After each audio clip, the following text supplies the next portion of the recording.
It's the penultimate game of this year's Ally ACC Women's Basketball Tournament, with two Atlantic Coast Conference mainstays set to duke it out here in Titletown. A berth to the championship game against NC State awaits, and just 40 minutes separates Duke and Notre Dame from taking the next step on their quest for the championship. It's the Blue Devils and the Fighting Irish in the final semifinal game here in Greensboro. Luke Hallett and Grace Statler with you courtside. Grace, that first game was a lot of fun. This tournament's been fantastic. We got another good game here. Oh my gosh, it's going to be a game of excitement. It's going to be a game of push. I mean, you got to go back, though, to a lot of the history that this team has.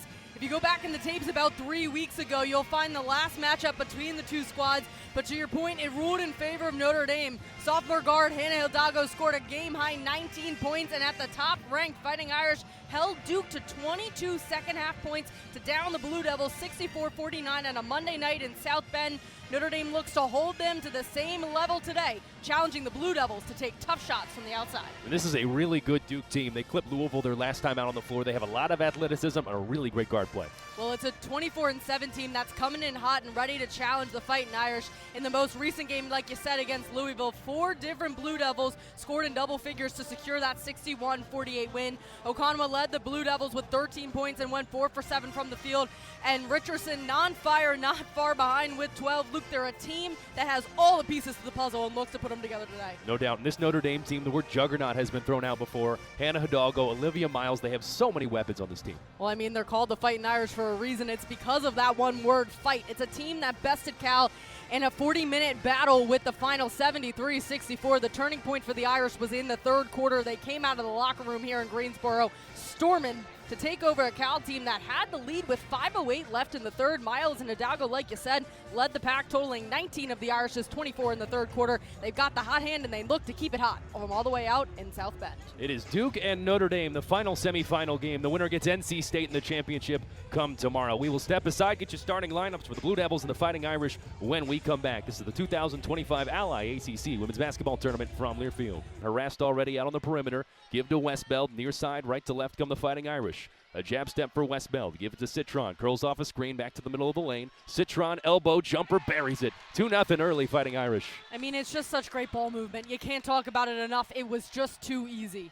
Hidalgo directs traffic. Drives into the lane. Lefty scoop, shot on a reverse, and it's toward a 2 Notre Dame. It's just so hard to stop because you think she's going on the right side and tricks you to go to the left. What a great job there from Hidalgo. Picks up the dribble. Now goes to Leah King. At the free throw line, tried to weave a pass down low. It's tipped out of bounds. I think what's so important to mention about this Irish team is they all dribble with a purpose, right? They're not just kind of dribbling into the corner to get stuck. They know where they're going, and they're able to direct traffic, which is why their shots are so proficient. Duke gets a big triple. That is an excellent shot from DeJesus, and it came at a perfect time as well. In double figures with 10. She's just not going to be stopped. I mean, it's really hard to kind of put her on breaks when she's just firing from everywhere. Fighting Irish defenders and lays it in. Just completely faked him out. Looked like she was going to go right to the inside, and then instead hugs the defender and goes to the right side of the glass. For Ashlyn Jackson back to DeJesus. DeJesus drives in once more, flips up a floater, rainbows it in off the glass. Vanessa DeJesus, what an impact today.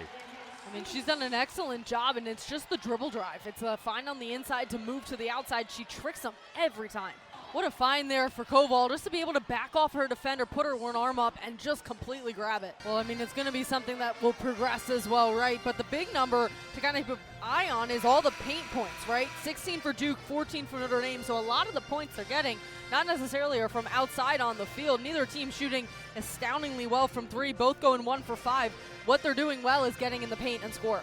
With the basketball, bounces for Kassan Prosper. Prosper drives in, spins up, banks it home, and an and one for Kassan Prosper.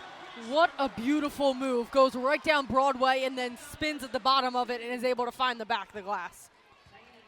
Now, back live to First Horizon Coliseum. 31-29, Notre Dame has the lead over the Duke Blue Devils. Just a couple of minutes left in halftime. Luke Hallett and Grace Statler with you. And through a breakneck first 20 minutes of play, Notre Dame has the lead. We talked about Hidalgo. We talked about a little bit of the shooting struggles. What are you expecting from these teams in the second stanza? Well, I can expect that they're going to continue to work on the outside, but I think that they're realizing that a lot of what's working for Notre Dame is in that transition and getting those points off of transition. So I believe what they're going to have to do is kind of prioritize that, keep on that, but on the same sense, work on the outside because they are very good outside shooters, just haven't been able to unlock that chapter yet. if either one of these teams starts hitting three-pointers, it really could open things up as well when you get to the inside. Both teams are shooting well from inside. We did talk on that just a little bit, but if you're going to hit some of those shots, it only opens things up for your offense. Well, bringing up the inside, 16 points for each team within the paint, so they're doing a good job of kind of securing second chance effort shots and getting those points off of the rebound. But what they've got to do now is maybe try to take some more shots on the outside. Again, if they do that, this could be a different game. Maddie Westbeld had to exit this game holding the towel over the face. She had a bloody nose in their last contest. Kind of got hit in that same spot again. Just a brutal break. How big of a loss would it be for Notre Dame? How do they try and bounce back if they can't have her? Well, you got to imagine some of those other players are going to need to step up like Koval. They're going to have to really step into that spot. But if you're Duke, you're going to even try to target that lower block a little bit more because she's someone who plays from that area so well. For this Blue Devils team, Toby Fournier with 3 points on 104 shooting. How do they get her going? She's so impactful. We talked about her terrific wingspan, great finisher at the rim. But getting her going could be a big key for them. Well, if they can just kind of work the pick and roll action, pick and pop action a little bit, get her the ball to be able to shoot, again, a different game could be the second half. Richardson gives it back to Jackson. They slow things up for a minute, tried to thread the needle down low and had it taken away. It was already Maddie Westbeld again being able to kind of deflect that pass a little bit. See, her presence is already back on the court.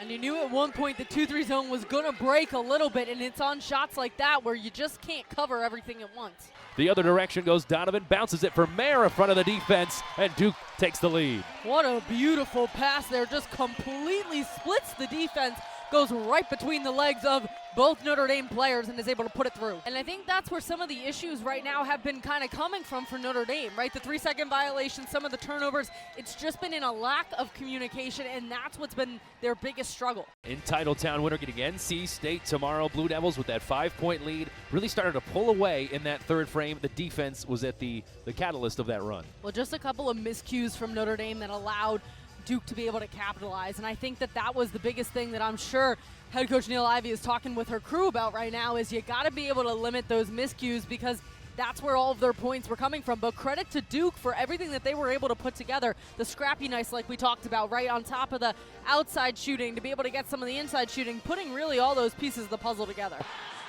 Jaden Donovan at the last second tried to contest, and she commits the personal.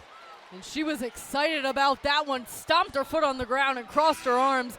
She was excited for the foul. Wasn't really going for it there, Luke, though, just trying to get the 2 points. And if that shot would have gone in, we would have had a much different storyline right here. That would have been a quick 2-point game, and it looked like it had just a little too much power off the back of the rim.